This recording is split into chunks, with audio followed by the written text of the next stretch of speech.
Hi guys, this is Derek from Pacific Coast Auto, and we're taking a look at a 1991 Toyota Soarer.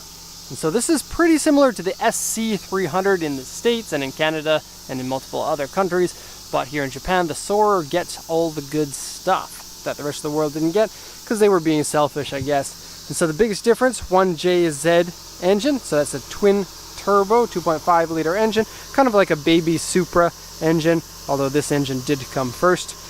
It is a well-known engine that puts out a decent amount of power. You get 280 horsepower in this one, which seems similar to the SC400, the V8 one, but a much better engine, basically, in all respects. It is more of a sports car engine than the heavy V8 that comes in the front of the one in the US. Also, you can get this one with a manual transmission, so you get your 280 horsepower, you get your manual transmission, and turning up the boost or modifications are handled pretty well with that engine. It's known to be pretty reliable and pretty easy to get reliable horsepower out of it. Recently, these have become pretty popular cars in drifting because of their long wheelbase and reliability, but I guess let's jump into the review before I get too off track. And so the engine runs pretty normally. Sticker here for timing belt being changed. Now here's a funny thing, timing belt was changed in 2006 at 94,870 kilometers. The car now has 98,284 kilometers, so only 4,000 kilometers in the last 10 years. And so this has been in some grandpa's garage, just sitting there with the original wheels on it, saying, please somebody buy me and import me to the USA. I want to go driving and I want to go have some fun. Coolant and oil both look pretty normal. And just look at that engine. Very nice. Close the hood there, and we'll take a look at the body and the interior. Sorry it is wet right now. Today is the very last day before vacation, and we do kind of have to shoot these reports when the vehicles come in, or I'll run out of space and all the cars will have to come into the street here, and then they'll all get towed away. And that's not very nice. So we got here's the auction sheet. This is the information on the car that we bought the car with. So it's a 1991 Toyota Soarer 2.5 GT twin turbo. This one has an automatic transmission. Now I think that this car, it's a grand touring car, so automatic transmission does make sense. Manual gives you lots of smiles. Automatic is good for grand touring car too. It's a big, heavy, two-door, powerful vehicle, and so I think it suits the automatic transmission well. It's an auction grade 4 with an interior C, 98,285 kilometers, automatic. Alloy wheels, power steering, power windows, pearl paint on it. It's a one-owner vehicle, and first time that this vehicle has been through auction. Purchased from the user, and comes with 8 sheets of the history papers. Also inspection history from 2006, 2004, 2012, 2010, 2008, 2006, 2004, and 1997. Okay, again it says here purchased from the user, same thing as it says over here. Don't know why they wrote that twice, because when we translate these sheets, it's heck of annoying to translate this twice. And yes, that's a censored version of a more profane way to say that. Okay, so seat and carpet cigarette burn, headliner and interior is dirty, wheels have corrosion, door mirrors and rear spoiler scratch, various scratches, dents and shallow scratches. Underside one part has been painted and surface rust. Looking at the body here, we have A3 large scratches on the front bumper, pretty much all isolated to the front lip. Windshield rock chip, shallow scratches on the roof, and W2, AU1, AU1, shallow scratches, AU1. Our website says what all of that means, but it's basically really mild damage. The W2 means a repaint, and that's probably the car's biggest problem. You'll take a look, this front fender and this door are these ones right here, and they're a slightly different color from the rest of the car. I guess not so much. The hood and the fender look okay, the fender to the door looks okay, but this door to this back fender, you can see that color difference there. And also to the bottom trim there. Now, I'm not sure how much you can get a shop to take care of that. Detailers can do really amazing work sometimes. Anyways, so let's do the once around here. With a wet car, it's a little bit difficult to see the scratches or dents. If you're the person who bought this car and you felt like you want to see some of the things dry. Then when we come back from vacation in a week, I can come and reshoot anything that you need me to. But I'm sure you're just itching to take a look at this car. It has been in our lot for about a week or so. Now we have time to see it. And so in terms of dents, it's really clean. One of the best. And in fact, seeing this car with the pearl paint and the original wheels, original suspension, really clean body, really nice interior, this is kind of a special moment for me, because the SC300 was one of the cars that came out right when I was getting into cars back in the kind of mid-90s. It was a new car, and I absolutely loved the way that these cars looked, and for years and years and years dreamt of one. And 10 years ago I moved to Japan to start the company, and 11 years now. And my dream was to buy one of these in Japan as my first car. And sadly, I never got a chance to do that. It is a really big car by Japanese standards, and I already had a kid by then, so a 2-door is kind of less practical. Ended up with a 4-door Skyline R33 instead. Love the way that the headlights look. Love the super round looks of it. Love the rear wheel drive, full leather interior. Just really good. Okay, so you get that with the Japanese version. Here are the A3 scratches, so you can see at the bottom of the bumper there, and down here. Okay, you also have some pretty big scratches along here.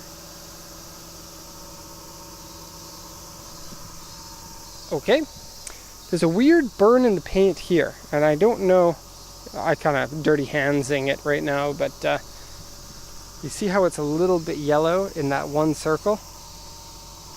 I don't know what that's from. I've never seen anything like that. Very strange. Some scratches in the door mirror there. Well, the back's generally pretty good. Spoiler scratches, take a look. Now some of these you'd be able to get out, but not all of them. You might have a better luck just either removing the rear spoiler or repainting it. Now this rear spoiler, when I was into this car, I found out that you put the rear spoiler on there and it reduces the drag coefficient by 0.01. That's cool. It's not really going to give you the downforce, but you can get better fuel economy because of it, if only very slightly. 16-inch wheels. If this were my car, I would keep these wheels simply because nobody else has a Soarer on original wheels, at least here in Japan, and so that's pretty cool. But these cars take 18-inch and 19-inch wheels really nicely and look very nice and modern for how old they are now. And so putting on new wheels will give it a nice, clean and modern look, but the original wheels have a charm as well. Dual exhaust there. These ones here are the early model tail lights. They came with, the later model ones had kind of like a sort of like a square circle here and then a big chrome sausage shape there. Badges have a little bit of tarnish on them. And then another way to tell the late models is they have an extra inlet vent here. And so this one here, you can see all the vents are down at the bottom of the bumper, but there's one, I think it's right here, or maybe it's up here as an extra intake when they changed to the second model, or the I guess the Koki version. Okay, love the way these doors open. You see they got super complicated hinges. I wish that Toyota and other manufacturers would pay attention to the small details like that. But nowadays, you have to build the cars to a price point, and you can't really get that sort of engineering on vehicles as much anymore. You can't see it here, but the leather inside here is ripped, and you can feel it when you go to close the door, and it's really dirty and needs a good wash there. Okay, original steering wheel with, I think it's power tilt. Let me just try that. It's usually down here. Oh, windshield washers. Okay, that's fun. Just turn the windshield wipers on. And it's not power tilt, but it is tilt, so that's good. Cruise control. Steering wheel has a little bit of wear on it here, but not so bad. Seats are generally good. There is one cigarette burn on the driver's seat and one on the carpet right next to the driver's seat. but pretty good. That you see only a slight amount of sag here, and soft and nice, no tears. Cigarette burn is right here, and then the other cigarette burn is down in there. So it's not an area you can see very easily. It's not a big cigarette burn. Interior doesn't have any bad smell, and it's really cool that they kind of carried over the gauge set from the Soarer, the generation that comes before this. I think this is the 3rd generation Soarer. Okay, dashboard's simple and easy. This one doesn't have the monitor, but you could get them with a monitor. I personally like it without because it's way simpler. And tech from the early 90s is not really tech anymore. It's just kind of an annoyance. But AC works really well. Shifting works normally. Power steering is good. Brakes feel good. The cup only accepts Boss coffee. That's not true. But it's 365 or 360 milliliter size, and so no big gulps in this car. That's normal, nothing special there. Small ashtray. You can see there are a couple of minor scratches and burn marks around that. Let me just open that. Okay. Folding mirrors. Okay. Power windows. Now you'll notice that one's a little bit noisy, but it functions properly. Okay, you have an electronic button here for the trunk. Pop that open.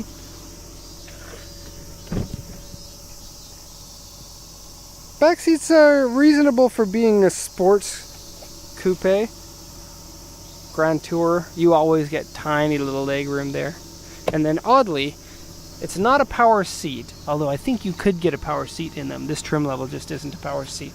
But you do have power lumbar, and so you can push out the back of your seat if you want. Sunroof. Nice to get the sunroof on there. And the doors sound so nice when you close them. Nice. Okay, going into the trunk. Not super small, not super large, it's about medium size. You're never gonna really complain about not being able to fit stuff in there. It's very wide and fairly deep, but it doesn't go back very far into the behind area of the seats. I think there's some stuff in there, like air purifier or something. I don't know. Okay. And so that's basically it. Toyota Soarer. People don't buy these enough, and so please, if you're watching this video, dip into your bank account and buy yourself one of these. Especially buy a 5-speed, because I've never had a chance to drive the 5-speed version of this, and I would love to. So that's going to be the end of this video. Hope you enjoyed it. Hope the rain wasn't too annoying for you. It kind of is for me. And I hope the cicadas aren't too annoying. They kind of are to me. And hope you got a chance to see those cool mushrooms in the background, because that's pretty awesome. Anyways, thanks a lot for watching, and have a nice day.